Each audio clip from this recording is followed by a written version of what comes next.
They say the most painful words aren't spoken by enemies, they come from the ones you gave your whole world to. And that day, when my own son looked me in the eyes and said, "You're useless, Mom," it felt like someone had reached inside my chest and ripped my heart apart, piece by piece.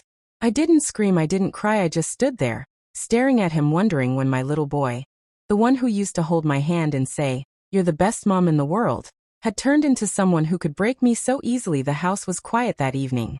Too quiet. The clock ticked in the corner of the small living room, its sound echoing through the stillness. I, Margaret, 45 years old, sat on the edge of an old sofa, folding clothes that didn't really need folding. My hands needed something to do, anything, to drown out the silence that had filled this home for months. My husband had left years ago. He'd said he wanted freedom.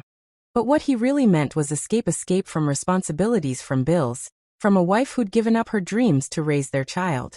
That child, Ethan, was now 18, tall, handsome, ambitious, and slowly slipping away from me. It started small. Ethan came home late again, smelling faintly of smoke and rebellion. I asked softly, "Where were you, Ethan? You missed dinner again." He didn't even look up from his phone. I was out. "You don't have to worry about me every second, Mom." I tried to smile, to keep the peace. "I'm not worrying, honey. He cut me off. "Just what? You've got nothing else to do anyway. Stop acting like my life is your job." The words hit harder than I expected, but I swallowed the hurt and said gently, "I'm your mother. It's my job to care." He scoffed. "Yeah, well, maybe if you had an actual job, you wouldn't be so obsessed with mine." And there it was, that small, sharp crack in my heart. I whispered, "Ethan, that's not fair." He looked at me for the first time that night, eyes cold, lips trembling, not with sadness but anger. "You don't get it, Mom. You don't do anything. You sit at home, you cook, you clean, and you think that's enough? You're useless." The room spun. The sound of that one word echoed like a bell I couldn't unhear after he stormed out. I sat there, still and silent. The folded clothes slipped from my lap, landing softly on the floor. I stared at the doorway he'd walked through and whispered, "Useless," tasting the bitterness of it like poison on my tongue. I thought of all the nights I'd stayed awake, rocking him through fevers, working part-time cleaning jobs just to afford his school books, skipping meals so he could eat. I'd thought love was enough, but maybe I was wrong. That night, I cried quietly. Because a mother's tears aren't loud, they're silent storms that drown the heart from the inside. My mind wandered back to when Ethan was little. He'd bring home messy drawings, stick figures and rainbows, and say, "Look, Mom, it's us." He'd hug me and say I was his hero. I'd smile and tell him, "You'll be a great man one day." And I truly believed he would, but somewhere between growing up and growing distant, the world had taught him that success was measured by money, power, and fame, not love, sacrifice, or warmth. And in his eyes, I had none of those things. The next morning, I stood by the kitchen window, watching the sunlight pour over the small backyard garden I'd planted years ago. The flowers were still blooming. Even after so many storms, maybe that's what mothers do. I thought, we bloom, even when no one notices. But that day, something inside me shifted. If my son truly thought I was useless, then maybe it was time I showed him what a useless woman could do. I didn't know how yet.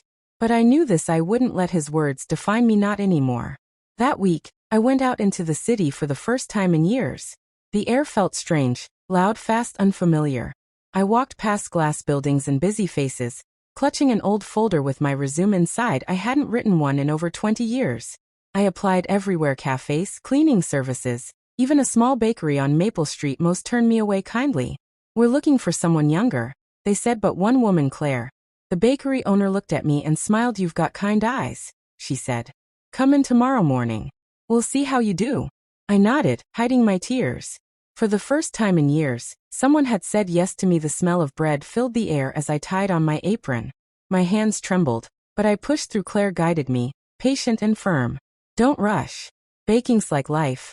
You've got to give it time to rise." I worked quietly, learning every task, every routine. My body ached, but my soul, it began to breathe again. Every loaf I baked felt like a small piece of myself coming back to life. At home, Ethan barely noticed. He was too busy with his college plans, his friends, his endless scrolling. I didn't tell him about the bakery. Not yet. Part of me wanted to. Another part wanted to wait, to let my actions speak louder than my words. But every night, when I came home tired, I'd see the photo of us on the shelf, me holding him as a baby, and I'd whisper, "You'll understand one day." As days passed, I realized something powerful. I had spent so many years defining myself through him. through his smiles, his grades, his dreams. But I had forgotten mine. Maybe I wasn't useless. Maybe I was just unseen. And sometimes, being unseen is what gives us the strength to rise quietly, until one day the world finally looks up and says, "Where did she come from?" Weeks passed. The bakery became my second home. Customers began asking for Margaret's bread. Claire started trusting me with bigger tasks, orders, accounts, recipes, and slowly, I started trusting myself again. One morning, as I left for work, Ethan watched me from the kitchen table. He didn't say anything, but there was a flicker of confusion in his eyes. Maybe he was wondering where I was going, why I looked happy. He didn't ask, and I didn't tell him. Not yet, because this was just the beginning, and one day soon, he would see for himself what a useless mother can truly do. The days began before sunrise. The alarm rang at 4:30 a.m. And for a moment, I'd just sit there listening to the stillness, feeling the ache in my bones, the weight of another long day ahead. But then I'd remember why I was doing it. I wasn't proving my worth to anyone anymore, not even to Ethan. I was proving it to myself. By 5 o'clock, I was at the bakery, the air thick with the smell of rising dough and roasting coffee beans. Claire was already there, her hair tied up in a messy bun, flour dusting her cheeks like freckles. "Morning, Margaret," she said, handing me an apron. "Morning," I smiled back, feeling a strange warmth in my chest, the kind that comes from having a place where you're needed. At first, everything was clumsy. I burned a few batches, spilled milk, even dropped a tray of muffins once, but Claire never yelled. She'd just laugh softly and say, "That's how you learn. Every mistake makes the next loaf better." And she was right. Little by little, I started getting it. The timing, the texture, the patience. There was something therapeutic about kneading dough. The rhythm, the pressure, the transformation from chaos to calm. It was like life itself, messy at first, but beautiful when handled with care. One morning, an elderly customer came in. His name was Mr. Jacobs, a retired teacher who came every Friday for coffee and a cinnamon roll. That day, Claire was out making a delivery, and I was behind the counter. I nervously handed him a freshly baked roll I'd made myself. He took a bite, paused, then smiled. "This one's new, isn't it?" My heart skipped. "Why, yes, sir. I made it today." He nodded thoughtfully. "Best one yet. Reminds me of the ones my wife used to bake." I blinked hard, trying not to cry. "Thank you, sir." As he left, I realized something. I'd just made someone's day a little brighter. And maybe that was the kind of success that mattered most. That evening, when I came home tired but happy, Ethan barely looked up from his laptop. "You're out again?" he asked casually. "Yes, just keeping busy." I tried to sound normal. He shrugged. "You don't have to. It's fine, Mom. Just relax at home. You're not young anymore." I forced a small smile. "Maybe not. But that doesn't mean I stop living, does it?" He didn't answer. He went back to his screen, and I quietly went to my room, sat on the edge of my bed, and let out a long breath. He didn't know it yet, but that sentence, "You're not young anymore," had lit another fire inside me. Weeks passed. The bakery started gaining more regular customers, and many began asking for my recipes. Claire noticed one afternoon. She called me into her office. "Margaret," she said, "you've got something special. People love what you bake. I want you to create a new line, your own recipes. We'll call it Margaret's Home Collection. What do you think?" I stared at her, stunned.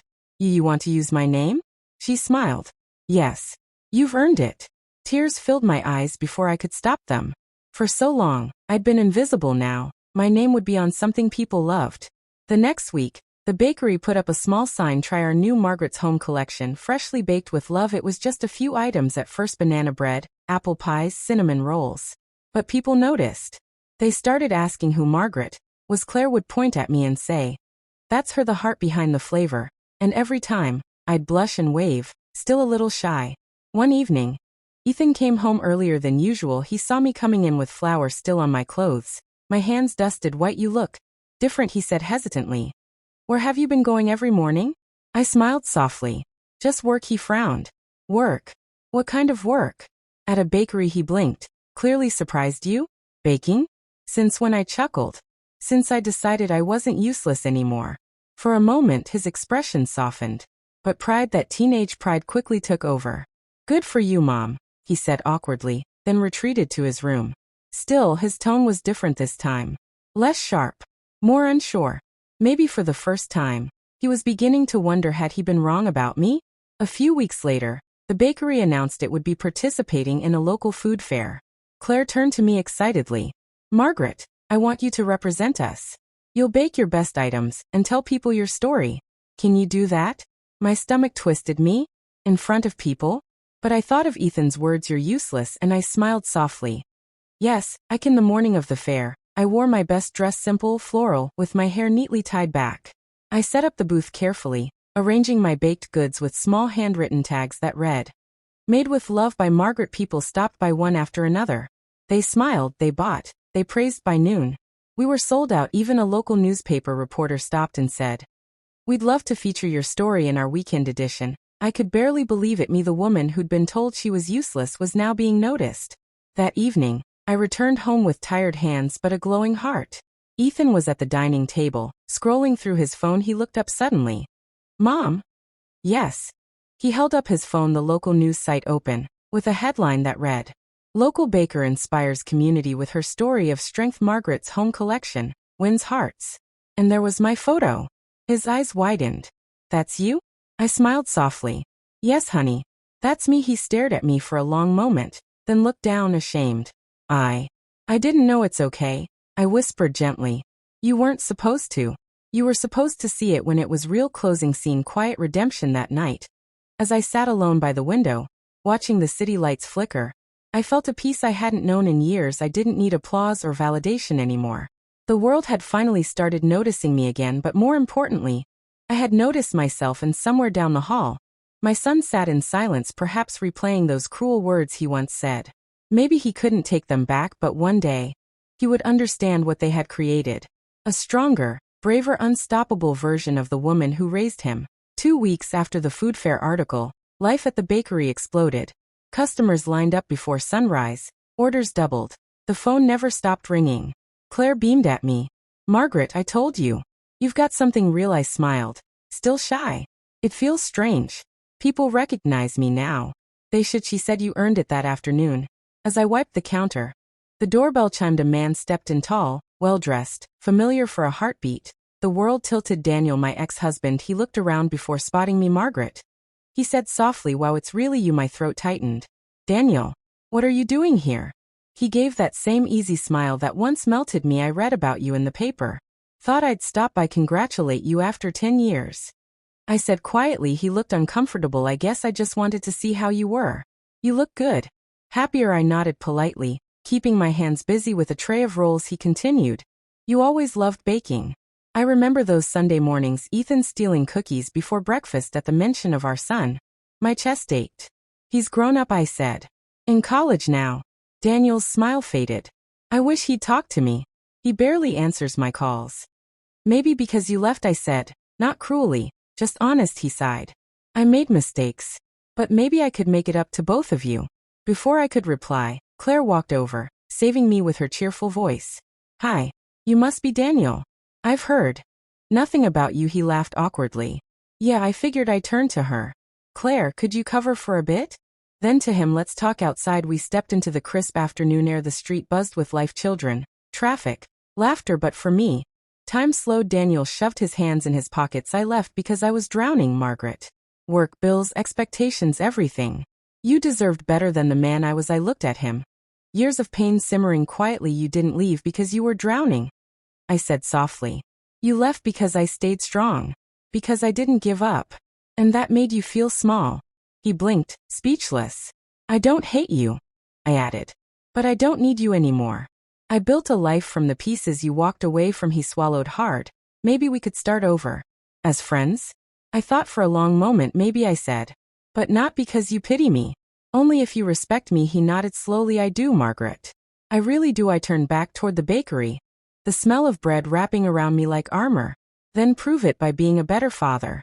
Not by coming back to the woman you broke." That evening, Ethan came home holding the same newspaper, his eyes wide. "Mom, Dad came to see you?" I hesitated. "He did. How do you know?" "He called me. Said he saw you." He sounded proud. I studied Ethan's face, so much of his father in his jawline, his eyes, but softer now. "Unsure, what did you say to him?" I asked. Ethan looked down. "I told him he should have been around to see this. I used to think you were weak because you stayed.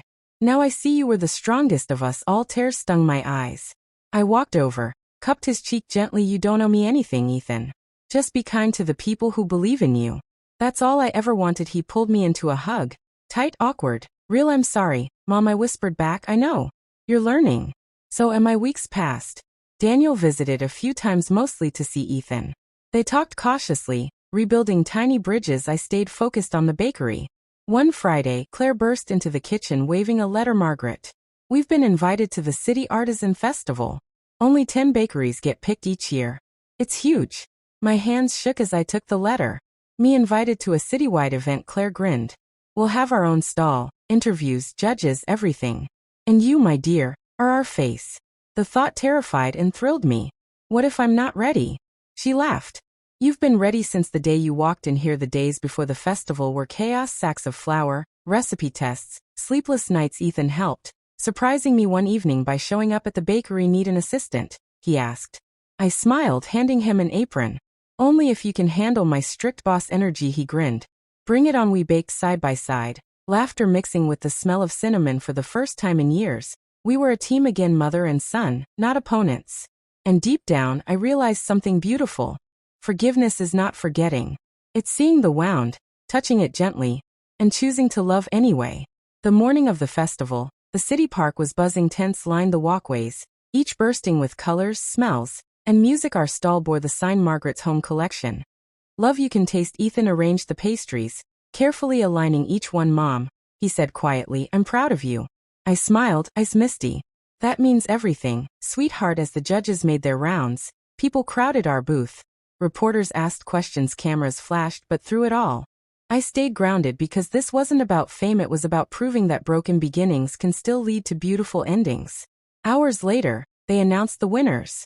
Third place, a fancy pâtisserie, second place, a French cafe, and then first place, Margaret's Home Collection. The crowd cheered. I froze, tears spilling as Claire hugged me tight. Ethan jumped, clapping wildly. When they handed me the trophy, I didn't think of the cameras or applause. I thought of that night when my son had called me useless, and how those words had planted the seed that brought me here. Later that evening, after the crowd had left, we sat together under the festival lights, me, Ethan, and even Daniel, standing a little apart but smiling. Ethan handed me a slice of my own pie. You know what, Mom? What? You're the most useful person I've ever met. I laughed through my tears. I'll take that. Daniel approached slowly. Congratulations, Margaret. You deserve all of it. Thank you, I said simply. He hesitated. I'll keep my promise. I'll be a better father. I hope so, I replied. That's the best gift you could give him. That night, I stood outside the bakery, trophy in hand, looking at the stars for the first time in a long time. I felt whole, not because the world had finally seen me, but because I had finally seen myself. The past hadn't disappeared.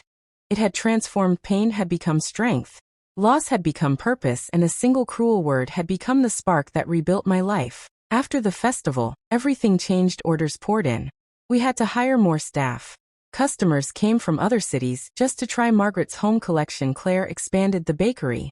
She had my name painted above the new front window, elegant cursive letters that read, Margaret's Home Bakery. The first time I saw it, I cried, not because I wanted fame, but because for once in my life I belonged somewhere. Every morning, the bell over the door rang with joy, laughter, greetings, praise, but behind that warmth, a storm quietly brewed. I began waking up even earlier, 4 a.m., sometimes 3.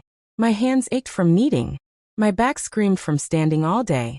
But I couldn't slow down. People expected perfection every single day. One bad batch, one burnt loaf, and the whispers began.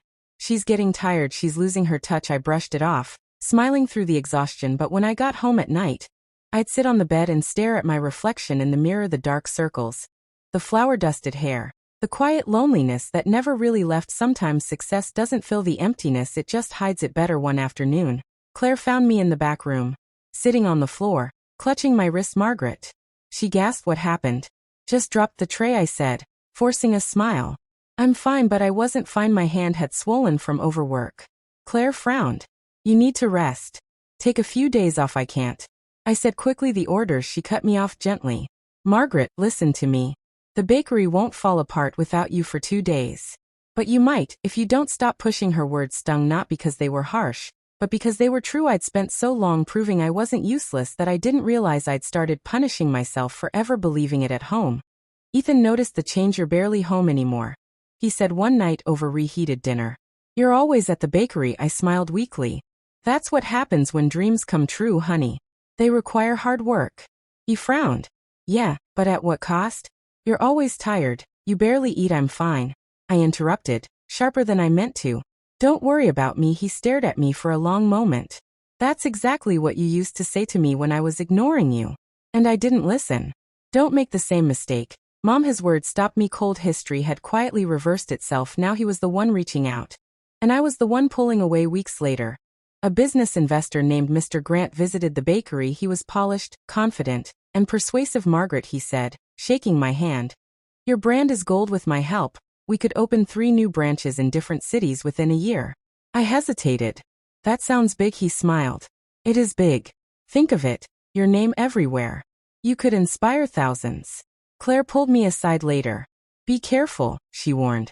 Growth can be good, but don't lose the heart that made this bakery special. But the thought of expansion, of proving once and for all that I wasn't small, that I wasn't useless, it glowed like fire in my chest. I shook Mr. Grant's hand. Let's do it. The following months were chaos. Meetings, contracts, recipes, travel. My life became a blur of airports and deadlines. Ethan rarely saw me. When he called, I'd answer between flights. Mom, you sound exhausted, he said once. I'm fine.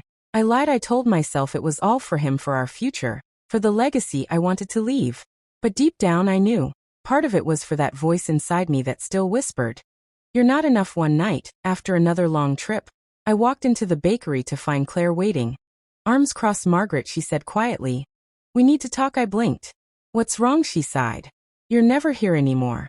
The new investors are changing recipes, cutting corners. This isn't what you built. It's turning into something else, something soulless. I froze. I trusted you, she continued. But I don't even recognize this place now. Her words pierced through the fog of exhaustion and pride. Claire, I didn't mean. She shook her head gently. I know. You were trying to grow. But sometimes growth isn't expansion. It's remembering who you are. The stress caught up with me one morning, while preparing for a televised interview. I collapsed. I woke up in a hospital bed surrounded by white walls and quiet machines. Ethan was there, holding my hand tightly. His eyes were red. Mom, please. He whispered, don't do this to yourself. I tried to smile. Just tired. He shook his head. You're chasing the same approval you already earned. You don't have to prove anything anymore. His words soft, trembling, were everything I once wished he'd said years ago. Now he was the one reminding me of my worth. As I recovered, I stared out the hospital window and thought of everything I'd gained and everything I'd quietly lost in the process. Success had given me pride, but it had stolen peace. It had given me recognition, but taken away quiet dinners, laughter, simple mornings. Maybe being useful didn't mean being everywhere. Maybe it meant being present in the moments that mattered most. After being discharged, I went straight to the bakery. Mr. Grant was there, discussing new designs. Mr. Grant, I said firmly, I'm pulling out. He blinked. What, Margaret? You can't. I can, I said. Because this isn't me anymore. I built this bakery with love, not ambition. And I won't let that be replaced by greed. He tried to argue, but I walked away, heart pounding, hands shaking, lighter than I'd felt in months. Weeks later, I reopened the bakery on my own terms. Smaller, quieter, but filled with warmth again. Claire returned, smiling as we rolled dough side by side. Ethan visited every morning before class, bringing coffee and bad jokes. One morning, he looked around and said, you know what, Mom? This place feels like home again. I nodded, eyes glistening. That's all I ever wanted. As the smell of bread filled the air, I thought about how far we'd come. Sometimes, success isn't about rising higher. It's about returning stronger, wiser, and more human than before. The bakery was quieter now, not empty, but peaceful. The rush had settled. The walls, once echoing with chaos, now hummed with gentle laughter and the soft clatter of cups. Every morning, I opened the doors at sunrise. Claire handled the front counter. Ethan stopped by before heading to class, and for the first time in years, I wasn't chasing anything. I was simply living. There's a beauty in ordinary days, in the smell of coffee, in the smile of a stranger, in the sound of your child's voice saying, see you tonight, Mom.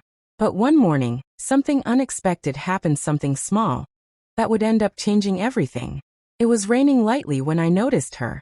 A young girl, maybe 16, standing outside the bakery window, staring in at the pastries with wide, hungry eyes. Her clothes were damp, her hair messy, her backpack torn. I walked out quietly, holding a paper bag with 2 warm muffins. Here, I said softly. They're fresh. She looked startled. Oh, I'm sorry. I wasn't stealing anything. I was just. I know. I interrupted kindly. You looked hungry. She hesitated, then took the bag. Thank you. What's your name? I asked Lila. Well, Lila, I said, smiling, you're always welcome here. Lila started coming by every few days. Sometimes she helped me wipe tables or carry trays in exchange for food. Other times, she just sat quietly in the corner, sketching in an old notebook. One day, I peeked over her shoulder. The drawings were beautiful sketches of hands, faces, streets, and cakes. You're talented, I said. She shrugged. Doesn't matter. No one's gonna care. People like me don't get chances. Those words hit me hard because I'd said almost the same thing once. Years ago. I looked at her and said softly, Lila, people like us make our own chances. That night, as I cleaned the bakery, I couldn't stop thinking about her. How many other Liliths were out there, invisible, unheard, told they were useless before they'd even started living? And that's when it came to me. What if the bakery could be more than just a place to sell bread? What if it could be a place to rebuild people? I shared the idea with Claire the next morning. What if we start a small program, I said, for girls like Lila? Teach them baking, life skills, confidence, give them purpose? Claire's eyes lit up. Margaret, that's beautiful. Let's do it. We called it Rise Again, a free weekend workshop for young women from difficult backgrounds. We put up a small poster, learn, bake, believe, every Saturday at Margaret's home bakery. At first, only 3 girls showed up, including Lila. They were shy, cautious, skeptical, but as the weeks passed, the kitchen filled with laughter, chatter, and the sweet smell of bread. I taught them how to bake, but more importantly, how to believe. Don't be afraid of failure, I told them one day. Even burnt bread can teach you something. They laughed, but they listened, and slowly, I watched their eyes begin to shine with the same light I thought I'd lost years ago. Word spread quickly. A journalist who had once covered my food fair story returned to do a follow-up, so she said, recording the interview, first you built a bakery from nothing. Now you're helping others do the same. Why? I smiled softly. Because once someone made me feel useless. And I realized the most powerful way to fight that is to make others feel useful. The article went viral again.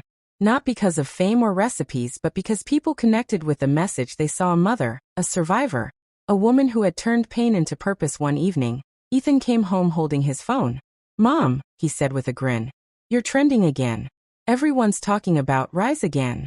Even my college shared it on their social page. I laughed. Oh, don't make me sound like a celebrity. He looked at me, serious now. No, Mom. You're a hero. You helped me grow. And now you're helping others too, for the first time. Those words didn't make me shy, they made me proud, not because I'd proven something, but because I'd built something that mattered. Months later, Lila became one of the best bakers in the workshop. She started smiling more, standing taller. One day, she walked in and said shyly, Margaret, I got a job at a cafe downtown. They said my pastries reminded them of yours. I hugged her tightly. I'm so proud of you. She whispered, you changed my life. I smiled through tears. No, Lila. You did. I just handed you the ingredients. That night, after closing the bakery, I sat by the window with a cup of tea. I thought of the journey, the pain, the words, the nights I almost gave up, from being called useless to creating something that helped others find their worth. It felt like a circle had closed, but in the most beautiful way. Ethan joined me quietly, resting his head on my shoulder. You know, he said softly, maybe everything that happened had to happen. Otherwise, none of this would exist. I nodded. Maybe pain is just love trying to find a purpose. A few weeks later, I gave a short talk at a local community event. Standing on stage, I looked at the faces, young, old, tired, hopeful, and said, don't ever believe you're useless. You are raising worlds inside your homes, inside your hearts, even when no one thanks you, even when they forget. Your love shapes everything. Sometimes the world won't see your worth until you rise again. But when you do, you'll light the way for others too. The crowd stood, applauding softly. And in that moment, I realized I had finally forgiven everything. Even the words that once broke me. The next morning, the sun spilled through the bakery window, golden and warm. The ovens hummed, the girls chatted, and life felt beautifully ordinary again. As I rolled the dough, I whispered to myself, I'm not useless. I never was. I just needed to remember. And outside, the sign that read Margaret's Home Bakery gleamed in the light, a quiet symbol of one woman's journey from pain to purpose. It began with an email. The subject line read, your story inspired millions. At first, I thought it was spam. But when I opened it, I froze. It was from a producer of a famous international talk show, the kind watched by millions every week. They had seen the article about Rise Again and wanted to feature my story. I called Claire, my voice shaking. Claire, they want me to go on TV. Me, she screamed into the phone. Margaret, that's incredible. You have to do it. But fear whispered in my ear, you're not good enough. You'll embarrass yourself. I closed my eyes and remembered Lila's face, the girls in the bakery, Ethan's words. You're a hero, and for the first time, I believed it. I'll do it, I said quietly. Not for fame, but for every woman who's ever been called useless. It had been years since I'd left our small town.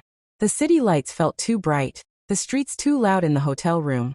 I stared at the reflection of a woman I barely recognized, older, wiser, with lines of both struggle and strength. Before leaving for the studio, Ethan called.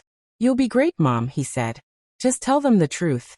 Tell them how you rose again, I smiled. I will, sweetheart, and with that, I walked out the door, my heart pounding. But my spirit steady. The studio was alive with cameras and crew when the host, a kind-faced woman named Julia Reed, introduced me. The audience clapped warmly. Margaret Hayes, she said, smiling. You've become a symbol of resilience.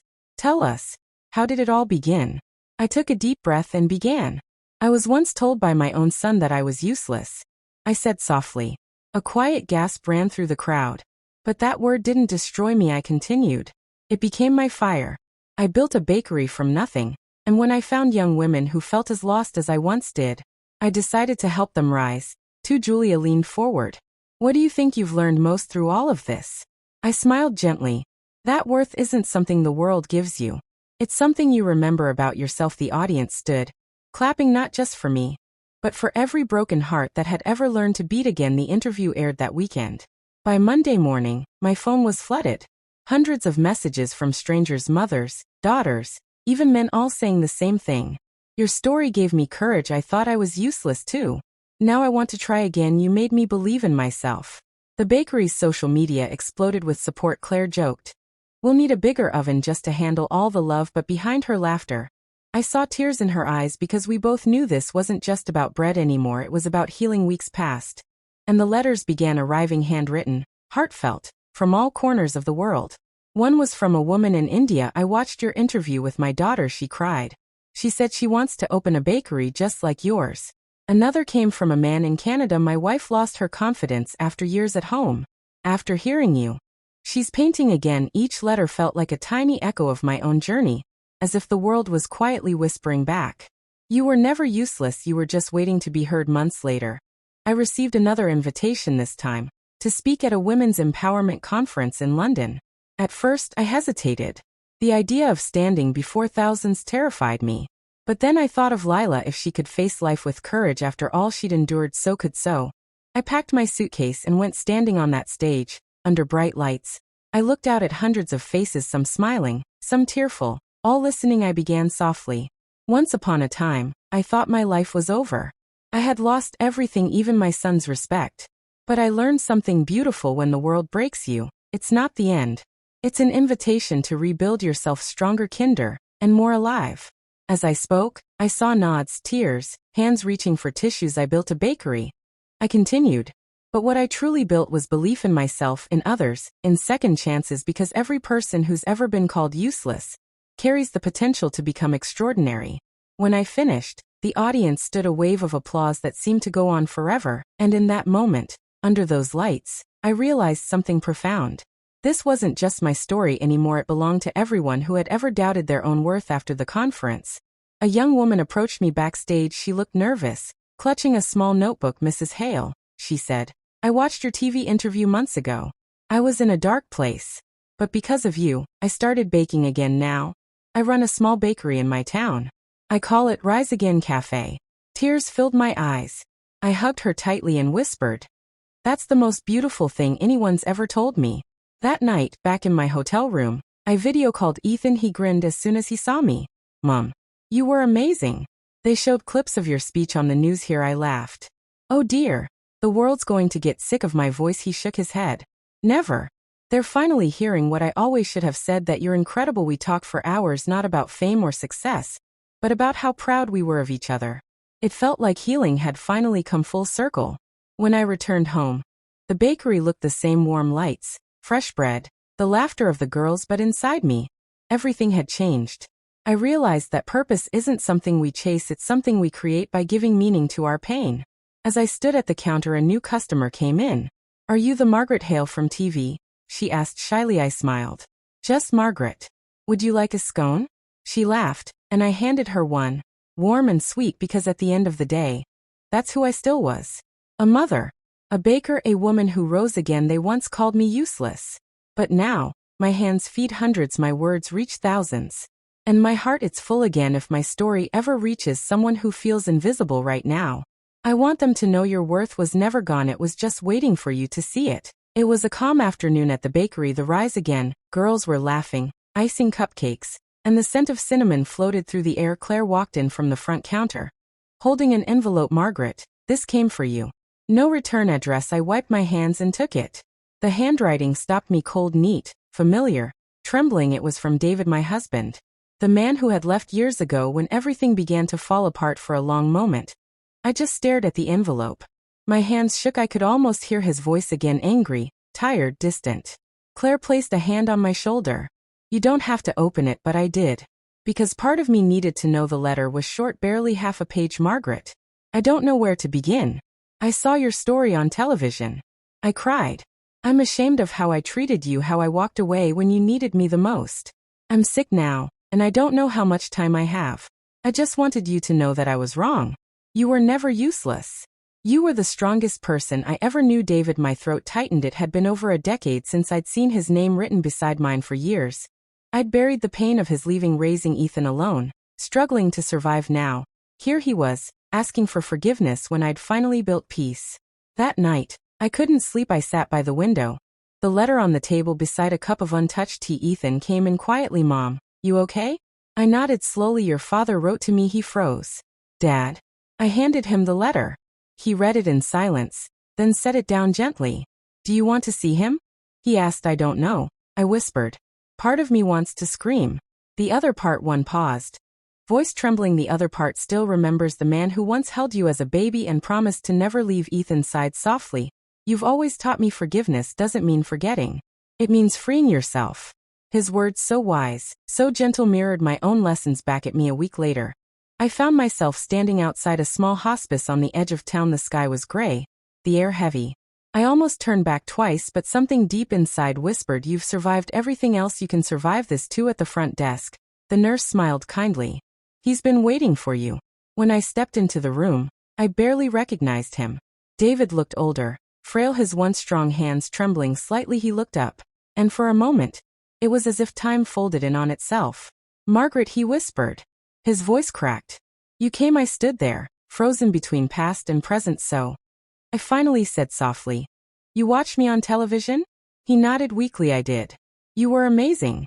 There was a long silence. Only the steady beep of a monitor filled the room. Then he whispered, I don't deserve your forgiveness, but I couldn't leave this world without asking for it. I sat down beside him. I hated you for a long time, I admitted. For leaving. For making me feel worthless. Tears filled his eyes. I know. I was a coward. I didn't know how to handle your pain or mine. So I ran. I looked at him, this man who had once been my world, now just a fragile human at the end of his journey. And somehow, my anger began to dissolve because I saw not the man who broke me, but the man who had also been broken by life in his own way. I forgive you, I said softly. Not because you deserve it, but because I deserve peace. He reached for my hand, his touch trembling. Thank you. For the first time in years, there were no walls left between us, just two people who had finally let go. As I stood to leave, he smiled weakly. Tell Ethan I'm proud of him. I will, I said. Goodbye, David. He whispered. Goodbye, my useless wife. I blinked, startled, until he added, with a faint fading smile, useless to no one. You proved me wrong. Tears blurred my vision as I walked out. Those were the last words he ever said to me. A few days later, the hospice called. David had passed peacefully in his sleep. Ethan and I attended the small funeral. Quiet, simple, private, no bitterness, no anger, just a quiet sense of closure. As the priest spoke, I felt a strange calm wash over me. Forgiveness doesn't erase the past, but it does free your heart to live again. Back at the bakery, I found Claire waiting with a cup of tea. How are you? She asked softly. I smiled faintly. Lighter. Like I finally closed the last chapter one didn't know was still open. She nodded. Sometimes letting go isn't losing, it's healing. That evening, I sat at my desk and wrote my own letter. Dear David, I forgive you. Not because time demanded it, but because love deserved peace. Our story wasn't perfect, but it gave me the strength to become who I am today. Thank you for the pain that turned into purpose. Rest well. I folded the letter and placed it inside a book at the bakery, the Rise Again journal. where all our girls wrote their hopes and stories because forgiveness, like bread, was something to be shared, something that could help others rise again too. Sometimes the past returns not to break you, but to see if you've truly healed. I learned that forgiveness isn't a gift you give the one who hurt you, it's a gift you give yourself, so you can walk forward unburdened, with both hands free to hold tomorrow. Months had passed since David's funeral. The pain had softened into memory, and my days were calm, full of work, laughter, and purpose. The bakery had grown into something beautiful. The Rise Again program was now supported by local charities. Every week, new girls joined, each with her own story, her own scars, her own spark. I felt content. Not the kind of joy that shouts, but the kind that hums quietly in your bones, the kind that feels like home. But then, one chilly autumn morning, a new face walked into the bakery, and everything changed again. He was tall, maybe in his late 50s, with kind eyes and a weathered smile. He ordered a coffee and a slice of pie, then took a seat by the window, pulling out a sketchbook. I noticed him sketching the bakery, the shelves, the girls laughing, even me at the counter when I went to refill his coffee. Curiosity got the better of me. You're quite the artist, I said, peeking at the page. He smiled. It's just a hobby. I'm retired now. Used to be an architect. Now I draw places that feel alive. Well, I said, smiling, you chose the right place. Then he chuckled softly. I can see that. His name was Daniel Moore. Daniel began coming by every few days, always sitting by the same window, always sketching. Sometimes he'd bring flowers for the counter, saying they added character to the room. He was quiet, thoughtful, and gentle, a kind of calm I hadn't known in years. One afternoon, as he showed me one of his sketches, I noticed something that made me laugh. You even draw my wrinkles. He grinned. They're part of the story. You shouldn't hide them. I paused, feeling oddly touched. It had been a long time since someone really saw me without pity or expectation. One rainy day, we sat together after closing. He told me about his late wife, Elaine, who had passed away from cancer 5 years earlier. I stopped painting after she died, he said quietly. But then I saw your bakery's sign one morning. Rise Again. It felt like a message. So I came in, and I started drawing again. His words struck deep. How strange that we both had learned to rise again. From loss, from love, from loneliness. Maybe, I said softly, this place was waiting for both of us. As weeks turned into months, our friendship deepened. He'd helped the girls with design ideas for the bakery posters, new layout plans. Ethan liked him instantly. Mom, Ethan teased one evening, if he brings you another bouquet, I'm calling him Mr. Moore in love. I rolled my eyes, laughing. Oh, stop it. But inside, I knew something was quietly changing. Not love in the loud, dizzying way of youth, but something softer, wiser, like finding warmth in a long winter. One spring morning, Daniel asked if he could show me something.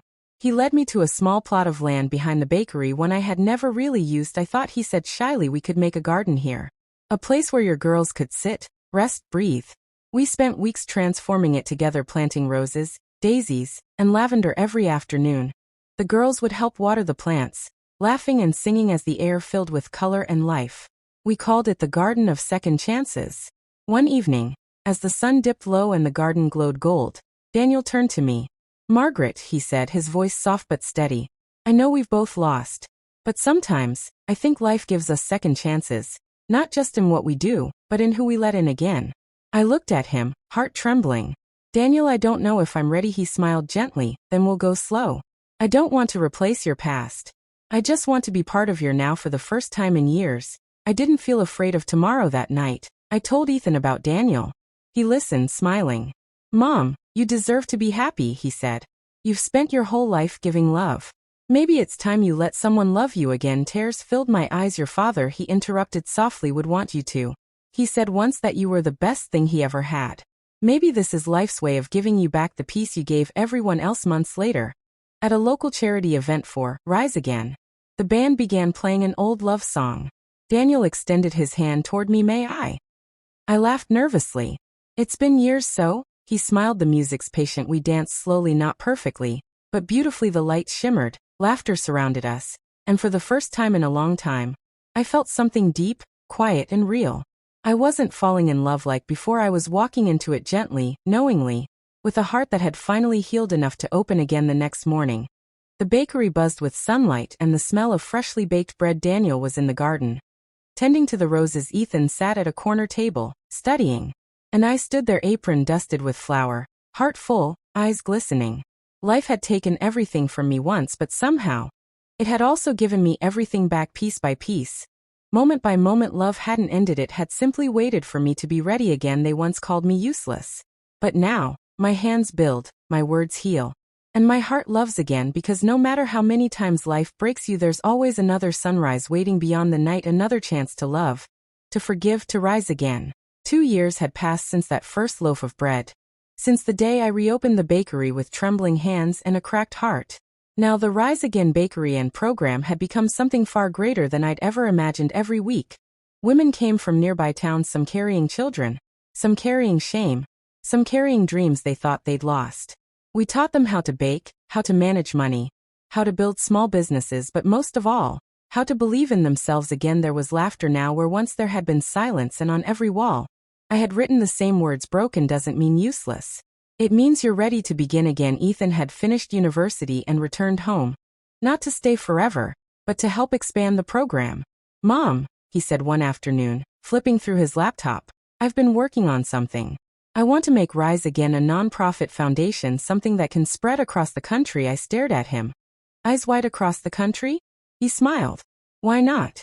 You started a movement without even realizing it." My heart swelled with pride and a quiet ache. The boy who once called me useless was now carrying my dream forward. Sometimes life's poetry is too beautiful to describe. A month later, a local journalist came by to do a short feature on the bakery, but when she met the women, heard their stories, and saw the garden, she was moved to tears. "This isn't just a bakery," she said softly.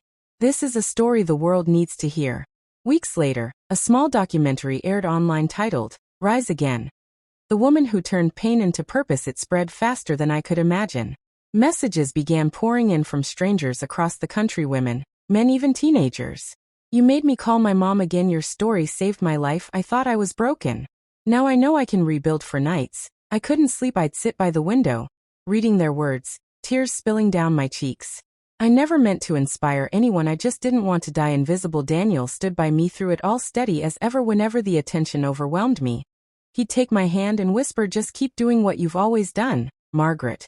Love people through the work. We still spent mornings in the garden. The roses bloomed brighter that year.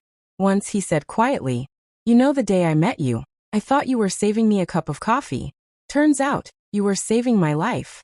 I smiled, brushing away a tear. Guess we saved each other. Then one spring morning, I received a letter from the city council. It was an invitation to receive the Community Courage Award, recognizing women who had made a lasting social impact. I read the letter twice before it sank in me. The woman once called useless by her own son? The night of the event, I wore a simple blue dress. Ethan and Daniel both walked beside me, their arms linked with mine as I stood on stage under the soft golden lights. I looked out at the crowd full of faces I'd once seen broken, now shining. When they handed me the award, I said, through tears, "This doesn't belong to me alone. It belongs to every mother who has been told she's not enough, to every woman who has been dismissed, doubted, or forgotten. You are not useless. You are the quiet force that keeps the world from falling apart." The audience rose in applause, but all I could think was, "David, I hope you're seeing this." The next morning, I drove to the old cemetery with the award in my hand. The grass was green, the sky pale blue. I knelt beside David's grave, brushing off the fallen leaves. "I did it," I whispered. "I think you'd be proud." A soft breeze brushed my hair, the same kind of wind that used to ruffle his shirt when he worked in the garden. It felt like an answer, and for the first time, I didn't cry, I just smiled. Months later, Rise Again opened its second branch, this time in Ethan's city. He ran it with a small team of volunteers, teaching young people about empathy, skill building, and resilience. He called me one evening on video chat. Behind him, I could see the bakery sign glowing softly. "Rise Again Chapter 2, Mom," he said. "We already have 30 new trainees." I smiled through tears. "Your father would be proud." He nodded.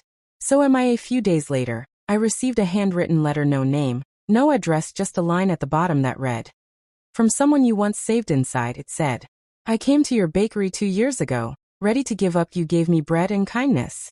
I'm now working as a chef in another city, teaching young girls the same lessons you taught me. I don't know if you'll remember me, but I remember you. Every morning I bake." I pressed the letter to my heart, and I realized this was the legacy I was leaving behind. Not fame, not wealth, but ripples of goodness that kept moving outward, long after I stopped trying to make them. That night, I sat outside in the garden, under the stars. Daniel joined me, placing 2 cups of tea on the table. "Thinking again?" he asked softly. "Always." I smiled. He took my hand. "You've built something beautiful, Margaret, something eternal. I looked up at the sky at the same moon that once saw me broken, lost, and alone, and I whispered I just wanted to prove I wasn't useless. But somehow, I ended up proving that no one is. We all start somewhere small, a broken heart, a single step, a single loaf of bread, but love multiplies, it heals, it rebuilds, it teaches the world how to rise again.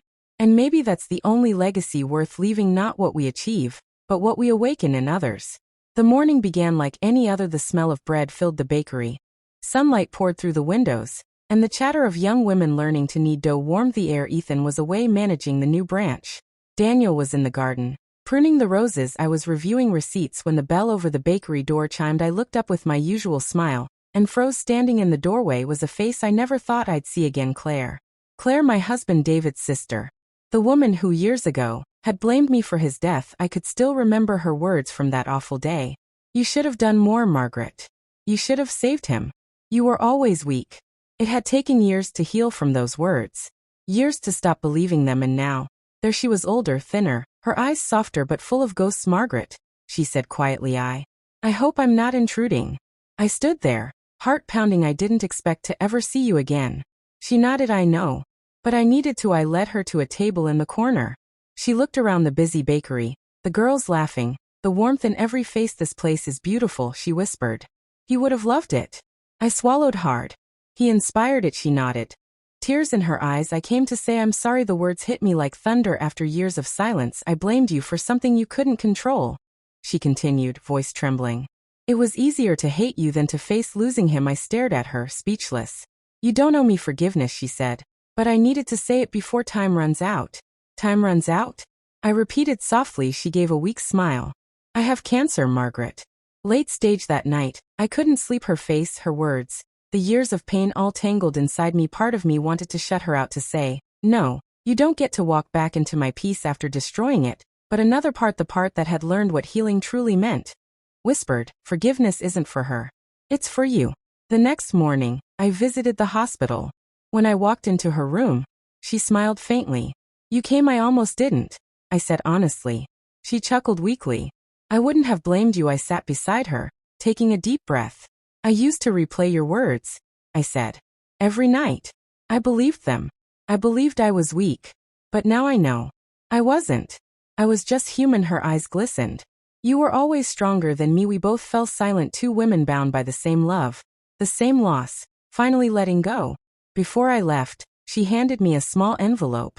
I found this when I was clearing David's things, she said. I think it's meant for you. My hands shook as I opened it. Inside was a folded letter, written in his familiar handwriting, slightly faded but still strong. My dearest Margaret, if you're reading this, it means life has taken a turn I couldn't control. But I need you to remember something. You were never weak. You were my reason to fight every single day. If pain ever makes you forget that, look at the hands that built our home, the heart that carried our child, the love that never once gave up. You are not useless. You are the strongest woman I've ever known. Love, David. The letter slipped from my hands as tears filled my eyes. Claire watched silently, her own tears falling. We didn't speak for a while. We didn't need to. Some apologies are written not in words, but in time. In the weeks that followed, I visited Claire often. I'd bring her soup from the bakery, tell her stories of Ethan and the women she once didn't care about. One afternoon, she looked at me and whispered, Margaret, you're the sister I should have been. I took her hand gently. You're here now. That's enough. She passed away peacefully a few weeks later. At her funeral, I placed a single white rose on her casket, the same kind that grew in the garden of second chances, because that's what she'd finally done, taken her second chance. That evening, I sat in the garden, David's letter in my lap. The sunset painted everything gold, and I could hear laughter from the bakery inside. Daniel joined me quietly. Hard day? He asked. Hard, I said softly, but necessary. He nodded. Closure often is. I looked at him, eyes glistening. You know, forgiveness doesn't erase pain, but it gives it somewhere to rest. He smiled. And you've built the perfect resting place. That night, I framed David's letter and hung it above the bakery counter. Below it, I wrote one simple line. You are not useless. Every woman who walked in stopped to read it. Some smiled. Some cried. All of them felt it, the truth that had taken me a lifetime to learn. Ethan came home the following week. When he saw the framed letter, his eyes softened. Dad wrote that? I nodded. Found it through Aunt Claire. He touched the glass gently. He was right, Mom. You're the strongest woman I've ever known. Tears slipped down my cheeks. He pulled me into his arms, whispering, I used to call you useless. I think about it every day. I'm sorry. I smiled through the tears. I forgave you long before you said it. He laughed softly. I guess forgiveness runs in the family now sometimes. Life brings the past back not to break you, but to show you how far you've come. I used to think strength meant never falling apart. But now I know it's about falling, and still finding the courage to rise again. We don't choose our pain, but we can choose what grows from it, and maybe that's the truest form of victory. It was a rainy afternoon. The bakery was quiet, the scent of cinnamon and butter hanging softly in the air. I was sorting receipts when my phone buzzed with a new email notification. The subject line read, Invitation Global Voices Summit London. Confused, I opened it. Dear Mrs. Margaret Hayes, we recently came across your story through the Rise Again documentary. Your work has inspired thousands around the world, and we would be honored if you would join us as a keynote speaker at this year's Global Voices Summit, a conference celebrating women who have turned adversity into change. Sincerely, Amira Khan, Global Voices Foundation. I stared at the screen, speechless. Me? Speak at a global summit? My hands trembled as I reread the words. Daniel looked up from his newspaper. Something wrong? I showed him the email. He smiled slowly. Something very right, I'd say. For days, I wrestled with fear. What do I even say to people like that? I asked Ethan over a video call. They're all accomplished, educated, confident. He interrupted gently. And you're real, Mom. That's what people need. Daniel squeezed my hand. You've already said everything through your actions. Now the world just needs to hear the words. So, I said yes. Every night for the next month, I practiced my speech. Sometimes I'd stand in front of the mirror, sometimes in the empty bakery after closing, but each time, when I imagined standing before 1,000 faces, my voice would shake. Until one night, Ethan called. Mom, he said softly, just tell them the truth the way you told it to me. That was all I needed. The day came sooner than I expected. Daniel traveled with me. Ethan promised to join from his branch. It was my first time leaving the country, my first time on a plane. As the city lights disappeared beneath the clouds, I pressed my hand against the window and whispered, David, look at me now. London was cold but beautiful, gray skies, stone buildings, and streets full of life. When we arrived at the conference hall, I could hardly breathe. There were banners, cameras, translators, people from every corner of the world backstage. Amira, the organizer, smiled warmly at me. You don't need to be perfect, she said. Just be honest. That's what moves people. As they called my name, my knees almost gave way, but then I remembered Ethan's words, and I walked out. The hall was silent as I took the stage. The lights were blinding, but I could feel hundreds of eyes waiting, listening. I began quietly. A few years ago, my own son told me I was useless. A ripple of surprise ran through the audience. And maybe I was, at least. That's how I felt. My husband had died. My life had fallen apart. And I didn't know who I was anymore. But pain has a strange way of reshaping you. I started baking bread again, not for money, but for meaning. And somehow, that bread began to feed not just stomachs, but hearts. As I spoke, I saw people wiping their eyes. Journalists scribbled notes. Cameras zoomed in. If you've ever been told you're useless, I said, voice trembling, remember this. Broken doesn't mean worthless. It means you're strong enough to start over. When I finished, there was silence for a heartbeat. Then the entire hall stood. The applause was thunderous. I stood there, shaking, tears streaming down my face, as strangers from around the world cheered for a woman who once thought her life was over. The next morning, my face was everywhere. News headlines, interviews, even social media. The mother who proved the world wrong. From pain to purpose, Margaret Hayes inspires millions. Messages flooded in from every continent. Women shared their own stories of courage, loss, and renewal. Some even started Rise Again chapters in their countries. It was overwhelming. But it wasn't fame that moved me, it was connection. All I'd ever wanted was to help one person feel less alone. And somehow, that had become millions. Weeks later, I received another letter, handwritten, postmarked from India. Dear Margaret, I watched your speech online. I was about to end my life that night. But then I heard you say, broken doesn't mean worthless. I baked my first loaf of bread today. It wasn't perfect. But neither am I, and that's okay. Thank you for saving a stranger you'll never meet. I sat there, holding the letter against my heart, sobbing quietly. How strange that words whispered in grief could one day save a life across the world. A journalist later asked me, Margaret, how does it feel to be a global symbol of resilience? I smiled gently. I'm no symbol, I said. I'm just proof that love doesn't die, it just changes form. He nodded thoughtfully. And if you could tell the world one message? I thought for a moment. Then said, don't measure your worth by what you've lost, measure it by what you still have the courage to give. When I returned home, the entire town gathered outside the bakery cheering, clapping, holding signs that read, "Our Margaret, our hero." Ethan hugged me first. "You did it, Mom," Daniel whispered. "I told you the world needed your story." I laughed through tears. "I still can't believe it," Ethan grinned. "Believe it. You didn't just rise again, Mom, you helped the world rise with you. They once called me useless.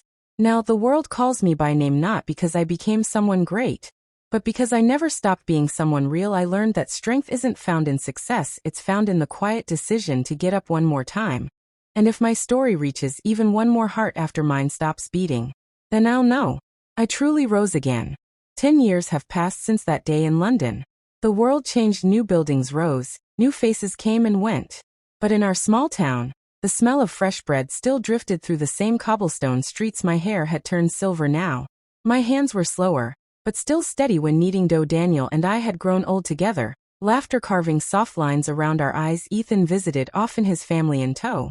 His wife, Clara, was kind and full of warmth, and their little girl, Lily, had my eyes sometimes, when she ran around the bakery laughing. I saw a younger version of Ethan and a second chance at everything that once hurt. The bakery wasn't just a shop anymore, it had become a haven. People came from far away just to meet Margaret. From Rise Again, we started a small foundation, Rise Again Homes, that helps single mothers learn baking and small business skills. Every week, I teach them how to bake bread, not just for profit, but for peace. Remember, I'd tell them, sprinkling flour over the counter, it's not about making the perfect loaf. It's about realizing your hands can still create something beautiful no matter what they've been through. And every time a woman smiled again, I felt David close to me, like he was standing right beside me, proud. But life, as always, had its quiet tests. It began with fatigue, then a pain that wouldn't leave. Doctors called it late-stage heart failure. They said my heart was simply tired. When I told Ethan, he froze. "Mom, you're going to fight this, right?" I smiled faintly. "I've already fought enough battles, sweetheart. This one I'll face with peace." Daniel held me that night, tears in his eyes. "Don't you dare leave me, woman," I laughed softly. "Even if I do, I'll just haunt you, making sure you eat your vegetables." He laughed, but it broke halfway through. I didn't tell the world about my illness. I didn't want pity. I kept baking, teaching, smiling until one morning, I called Ethan and said, "Promise me something, anything. Mom, when I'm gone, don't shut this place down. Let it keep helping others. Let my hands stay alive through theirs." He nodded, tears streaming down his face. I promised. The last morning was peaceful. Sunlight spilled through the curtains, painting the room in GOL. I could hear the laughter of children outside, and the distant sound of the bakery's doorbell. Daniel sat beside me, holding my hand. "Do you remember?" I whispered. "The first loaf I baked after David died?" He nodded. "You cried into the dough." I smiled. "Maybe that's why it rose so beautifully." He kissed my forehead, whispering, "You changed lives, Margaret. Even mine." I looked at him, my partner, my son, my small town that had become my world, and closed my eyes with peace. At the funeral, Ethan stood at the podium, holding a letter I'd written weeks earlier. He unfolded it with trembling hands. "My dearest Ethan, if you're reading this, I've finally gone to rest, but please don't be sad. My life was full, even when it was empty, because I had love in it. You once called me useless, and I believed it for a long time. But you helped me realize that every wound can be turned into wisdom. Never be afraid to fail, to cry, to begin again. That's where you'll find me, in every rise, in every sunrise, in every loaf of bread that lifts after being broken. I love you endlessly." Mom, Ethan's voice broke as he read. The crowd wept. Even the strongest men wiped their eyes, and from that day, Rise Again Bakery became Margaret's haven. A small golden plaque was hung at the door in memory of Margaret Hayes, the woman who proved that useless hands can change the world. 10 more years passed. Lily, now a teenager, stood in the same bakery, wearing an apron dusted with flour. She served customers with a gentle smile, the same one Margaret once had. Ethan watched her, his heart full and aching. A little boy pointed to the photo on the wall, a picture of Margaret laughing in her apron. "Who's that, mister?"